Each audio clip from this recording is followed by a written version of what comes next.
Bonjour, bonjour, j'espère que vous allez bien. Moi, je vais super bien comme d'habitude. N'oubliez pas de partager, de liker et de vous abonner. Surtout, mettez le pouce en l'air pour encourager les histoires d'Akuma. Alors, comme je le dis tout le temps, à travers nos histoires, nous donnons des conseils et nous tirons chacun une morale. Aujourd'hui, on va parler d'une histoire d'une Nigériane qui pensait avoir trouvé l'amour, mais le gars, lui, il cherchait autre chose. Écoutez attentivement parce que je pense que cette histoire peut aider plus d'un. Alors, la jeune dame, elle vivait donc à Londres. À Londres, là-bas, elle a fait la connaissance d'un monsieur. Elle s'est mise à sortir avec ce monsieur-là. Tout allait bien et tout. Le monsieur tellement amoureux, en fait, c'est ce qu'il montrait à la fille qu'il était tellement amoureux. Après avoir rencontré quelqu'un, après 4 semaines, vous êtes ensemble. Il a commencé à chanter. En fait, vous savez, lorsque vous baratinez une fille et lorsque vous vous dites que non, vous êtes amoureux et tout. Le gars était tellement content jusqu'à ce qu'il a commencé à dire à la fille que non, tu sais, il faut qu'on aille au Nigeria parce que j'aimerais te présenter à mes parents. Avant, je n'ai jamais vécu ça. Tout ce que je ressens pour toi là, vraiment, c'est inexplicable pour moi. Il faut absolument que je te présente à mes parents et qu'après aussi, on cherche une date pour le mariage. Ouh. Écoutez l'histoire. La fille aussi, elle n'avait pas de copain, elle n'avait pas d'amis. Elle aussi, elle est tombée sur le monsieur. Elle est tombée sur son charme. La façon dont le monsieur la traitait, la façon dont le monsieur lui parlait tout le temps, tellement attentionné que la jeune dame aussi, elle était contente et dit que bon, enfin, voilà, j'ai trouvé quelqu'un, j'ai trouvé un mari.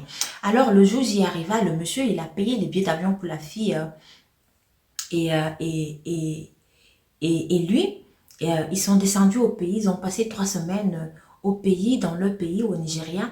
Tout s'est passé à merveille. Au moment de rentrer, donc maintenant, le gars dit à la fille que non, le gars il a simulé un problème. Il dit à la fille que non, voilà, je pense que j'ai un imprévu. Toi maintenant, tu vas d'abord t'avancer avec les bagages. Tu vas t'avancer avec les bagages et moi je viendrai donc après.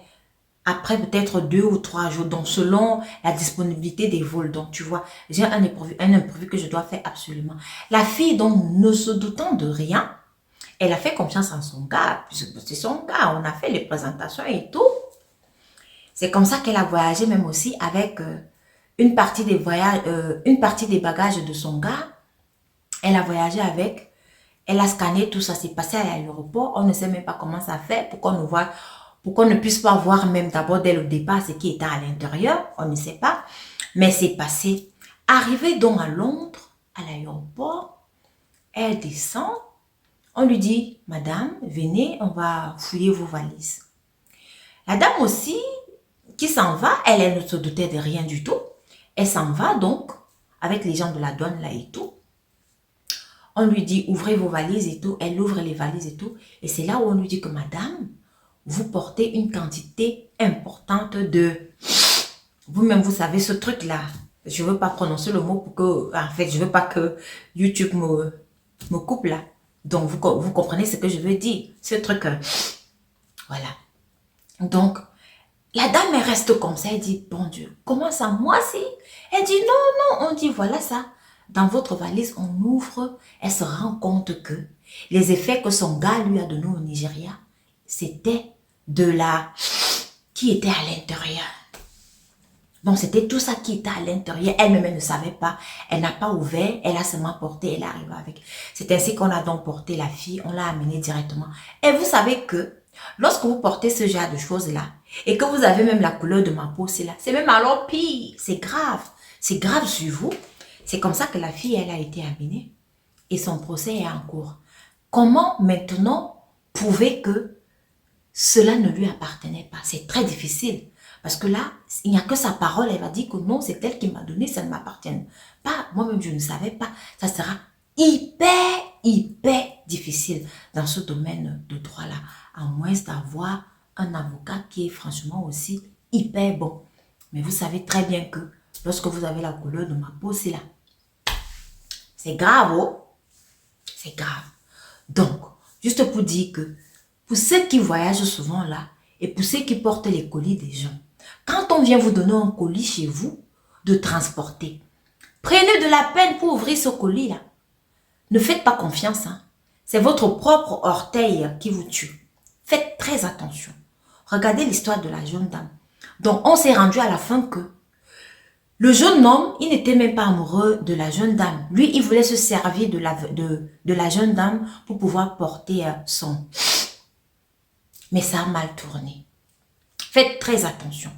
Comme je disais tout à l'heure, lorsqu'on vient vous donner un colis, ouvrez-le. Regardez ce qu'il y a à l'intérieur. Et parfois même, si vous ne voulez pas porter le colis de quelqu'un, dites à la personne que franchement, je suis désolée, c'est plein, j'ai plein de bagages, je n'ai plus de kilogrammes. Donc, c'est comme ça que ça se fait. C'est comme ça que ça doit se passer. Donc, n'oubliez pas, chaque fois que vous allez porter un colis qui appartient à X ou un colis qui appartient à Y, même si c'est votre frère ou alors c'est votre maman, prenez de la peine d'ouvrir ce colis avant de le porter.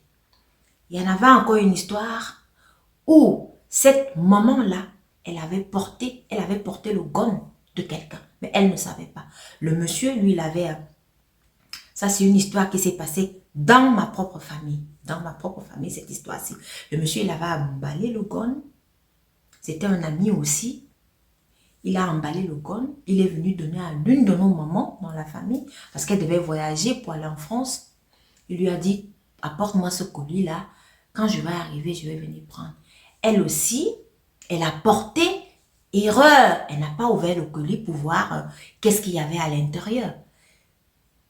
Dieu merci, la chance qu'elle a eue, elle est passée avec ce colis, elle est arrivée à la maison. Lorsqu'elle est arrivée à la maison, elle a pris le colis du monsieur, elle a posé dans l'armoire. Tellement le colis était posé dans l'armoire tout le temps. Après encore, elle lui dit, mais ouvre un peu ce colis, tu vois au moins ce qu'il y a à l'intérieur, parce que c'était les papiers, en fait, le papier journal, c'était couvert avec un papier journal, et c'est ainsi qu'elle a donc ouvert, elle s'est rendue compte que c'était un pistolet qu'elle a transporté. Faites très attention lorsque vous transportez les effets des gens. Prenez de la peine d'ouvrir. Qu'est-ce qu'il y a à l'intérieur du colis? Prenez de la peine. Même si vous êtes déjà pressé comment et que parfois il y en a d'autres qui font, lorsque vous êtes déjà à l'aéroport, ils vous disent que non, mais c'est que j'ai oublié.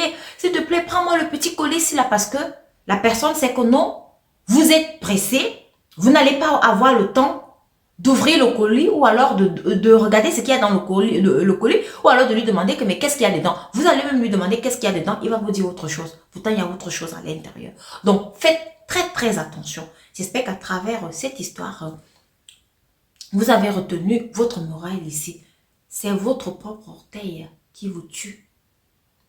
Même à votre propre orteil, il ne faut même pas faire confiance. Merci de m'avoir écouté et s'il vous plaît, partagez-moi vos histoires au numéro qui s'affiche ci-dessous. Merci.